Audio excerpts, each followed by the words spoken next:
Hello, dudes and dudettes. I hope you have a nice day today. Class is in today. I am your Professor Shaggy.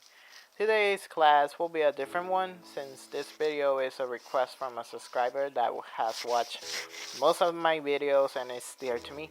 Besides, it could be interesting to analyze something that is real and it's happening. Something that has been transmitted in an anime that I watched recently. I want to compare it with Japanese society since I feel that this anime hits the nail with a situation that has happened lately in the last 30 years. It's a really funny anime despite having the obvious rom-com cliches. But something just clicked to me in this anime that made me think on a deeper level. You'll see what I mean with an in-depth analysis of the anime and a girlfriend, or kanojo okarijimasu.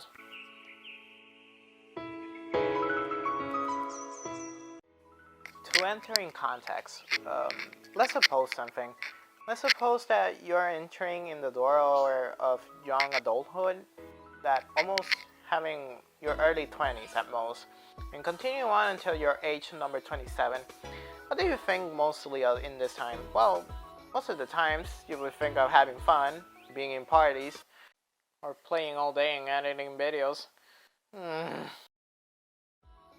Yes, but most of the times, young adults think in stuff that maybe are not or are a priority while doing their duties in their house and working in a part-time job. Now, there's a group of people that they will always try to look for love and relationships for different reasons, but most of them are because of loneliness and to make a family with someone in the future. Now, suppose that you're an average person and you don't have a girlfriend. You want to have one because you want to, but also you're looking for one because you are being pressured by your family to have one for the survival of the family. One heir, one son, just one. Depending solely on you having a girlfriend as quick as possible. Like hell, if that was going to be easy, I would already been the CEO of Tinder. You know what I'm saying? You would think that this is preposterous and it doesn't happen, but oh boy. This actually happens in the Asian metropolis, Japan. I went in this video to investigate why in Japan there's a decline in relationships and why dating sites are booming right now in the island. I'll do it basing me on some investigative articles and of course the anime to compare and see the actual truth that is seen in this anime, if it's true or if it's not.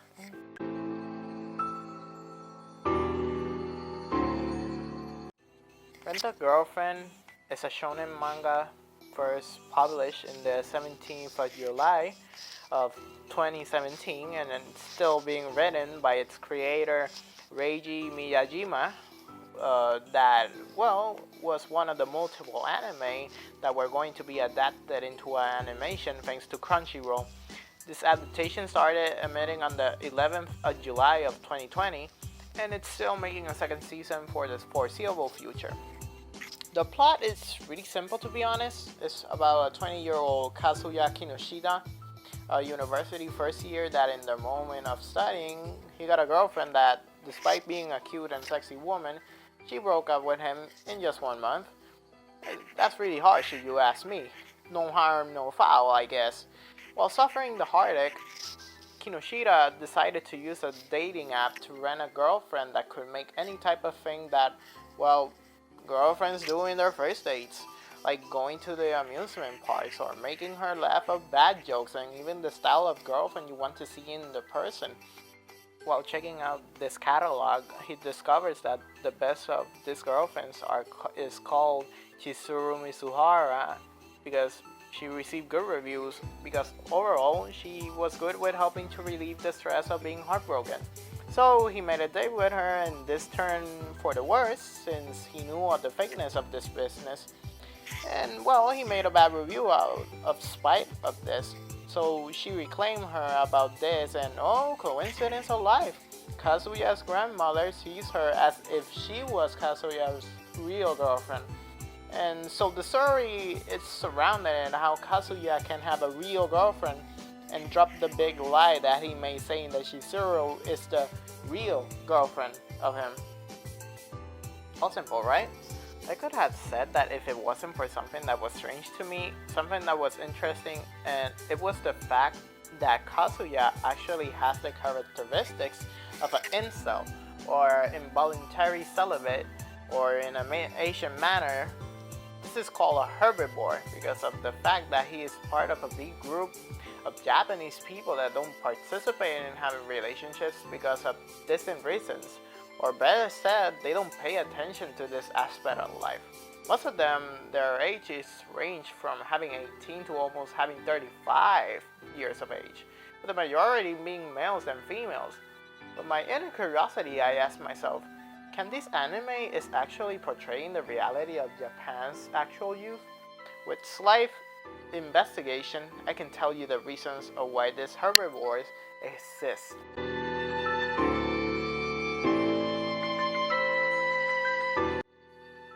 There's multiple reasons of why herbivores like Kinoshita exist. As suggested in some scenes of the anime, the characters normally had the sense of working diligently towards an efficient and successful future, like how their past family members have done in the time of their youth. Working sometimes with overtime or intensely to maintain a whole family with the income of the head of the family. In this case, Kinoshita's grandmother. This work ethic is not bad, but everything in extreme can have their consequences.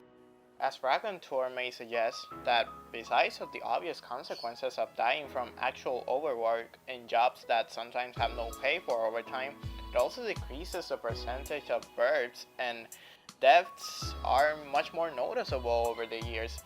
This happens since the Japanese workforce don't have social support systems where they support people like single mothers or men that have more than 4 children.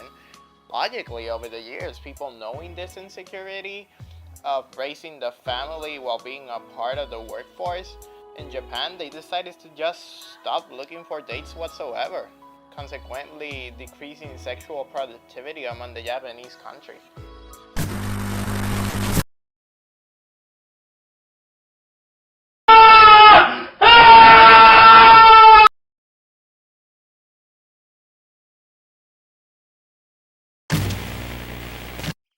Another reason that this could happen is straightly connected to old Japanese culture itself, with deep roots to social economic dynamics like the relationships that were made for benefit for royalty or the aristocracy. This isn't morally correct to obligate people to get married to a type of person for the honor of the family. Normally, this was a necessity for the 18th century, but then when Japan got the phenomenon of Americanization, well, after that, it searched a new type of dynamic that happened. Socially now at the present, the Japanese invented two types of dating. One is deeto, standing from the English word date, which basically is a normal date but more for a friendly context, not one for all serious and of making a relationship on the way. It's all optional. And the other one is omiai or konkatsu, which is dating but more for reproductive reasons. Despite being antiquated, people use this as a last resort, but that changed in 2012 with the introduction of Tinder, the first fast swipe dating site to be used on mobile and spread it for the use for everyone in the world. As well that herbivores or some carnivores don't like to be rejected and feel embarrassed about it, since in Japanese society a person that is rejected is frowned upon because it means that it's not someone that has the quality of being a good husband, worker, student, and anything that the person has to be in this life.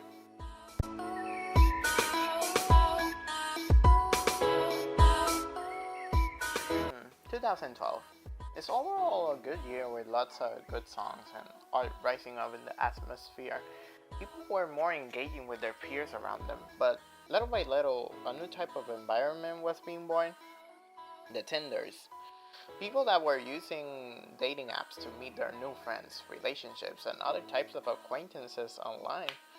Dating was finally more accessible to everyone who wanted someone that could complement him in all aspects. Tinder was born at this same year, and from now on is the most recent and a must for most people to meet other people in the world. Like literally going from an odd app to use and to being one of the most known way to get people to marry in the present. Japan didn't stay up far ahead with this either while using this app, and the government actually is subsidizing the apps in order to change the birth rate in the birth declining country. This is used as well as complementary for konkatsu and omiai events that are used to try and matchmake people throughout the year. Despite having a clear decrease of married people nowadays, dating apps have been given an edge to almost a 65% of males and 34% of females that are single to take a chance at love. Still static whether if those apps are actually making people having successful marriages or meeting the quota for birth. Despite that, academics have this uncertainty. Changes are being noticeable to a degree, but still, we're gonna have a serious conclusion that can make us see the effect of dating apps.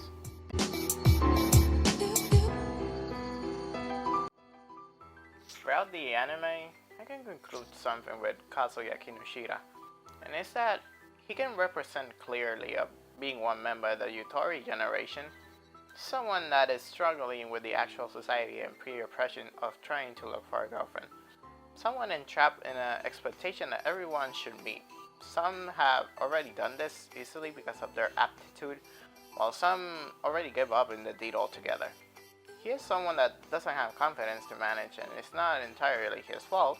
It's just a consequence of all the domino effect from the old generations that have been engraved to him severely, and he takes up to heart a lot of the times. If I could have been his friend, I would just recommend him and say, dude, you're so young. You'll find the right one in time. Nobody knows how it will happen, but it's all a question of magic and connection. Friends that slowly turn into something magical, an intimacy that only both will discover and nobody can take you from it.